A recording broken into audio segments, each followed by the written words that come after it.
NXT Roadblock 2024 is this upcoming Tuesday, the last stop before Stand and Deliver on WrestleMania weekend. We've got 4 matches. Going to go through now and give my predictions for the show.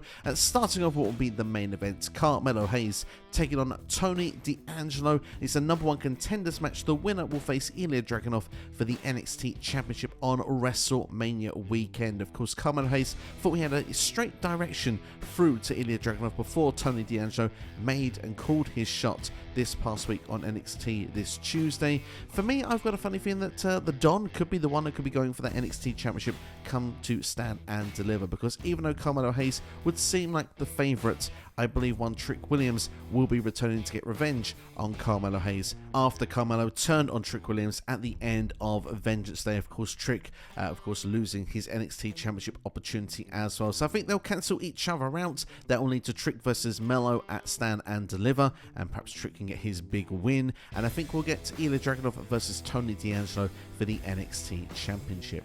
Moving on next, let's talk about the WWE Women's Tag Team Championships. The Kabuki Warriors are coming to NXT. Asuka and Kairi Sane, they will be defending against the NXT Women's Champion Lyra Valkyria and Tatum Paxley. Now, of course, Lyra made a promise to Tatum to stay in the back, not to get involved in one of Lyra's matches, which Tatum has been doing a lot of recently.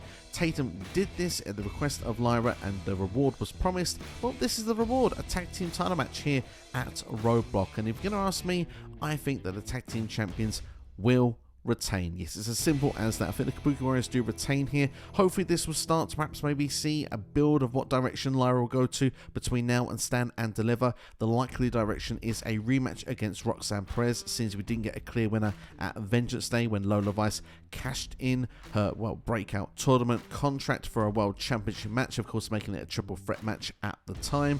So I think we probably will get Lyra versus Roxy, and Roxy has been, she's been teasing a heel turn as of late, so I wouldn't be surprised if Roxanne was to perhaps maybe get involved in some way. However, I don't think it's necessarily needed in this match. I think perhaps Tatum could just take the pinfall. Maybe it causes some friction with Lyra and Tatum going into Stand and Deliver as well. Maybe Tatum feels she's let Lyra down. Maybe she leaves Lyra for the time being.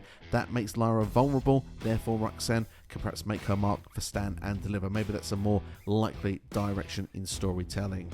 Moving on next, we have the NXT Tag Team Championships. The Wolf Dogs, Baron Corbin and Bron Breakker, taking on Chase U. Of course, Andre Chase and Duke Hudson getting the opportunity. I feel that Bron Breakker and Baron Corbin will retain here, and it looks likely they're going to be setting up a tag team title match against the Good Brothers, Carl Anderson and Luke Gallows, for Stand and Deliver weekend.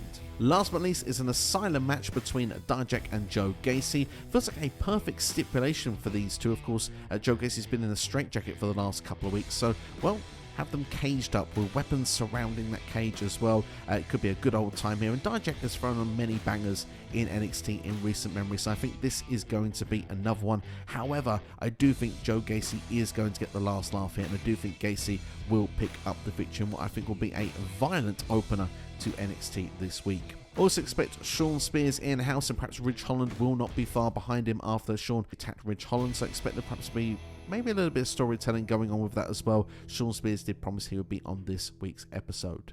But that's all from me anyway for NXT Roadblock. Just a short one here for you for the predictions video, but let me know your picks in the comments below. If you have enjoyed this video, make sure to hit the like button, share with a friend, and subscribe as well. And it looks like Stand and Deliver is taking shape. Like I say, if I get my way out of this, we could have 4 matches set, that being Ilja Dragunov versus Tony D'Angelo for the NXT Championship, Trick Williams versus Carmelo Hayes, perhaps add a stipulation for that one as well. We could have Bron Breakker and Baron Corbin against Gallows and Anderson, and last but not least, we can have Lyra Valkyria versus Roxanne Perez for the NXT Women's Championship. Hopefully we'll find out what Opa Femi will be doing as well come Stand and Deliver. Hopefully they can start building that this week as well. After all, he does want to find out his challenger. I think a multi-person match could be most suitable for Femi. But that's all for me. Thanks for watching. Look after yourselves. I'll see you for the next video.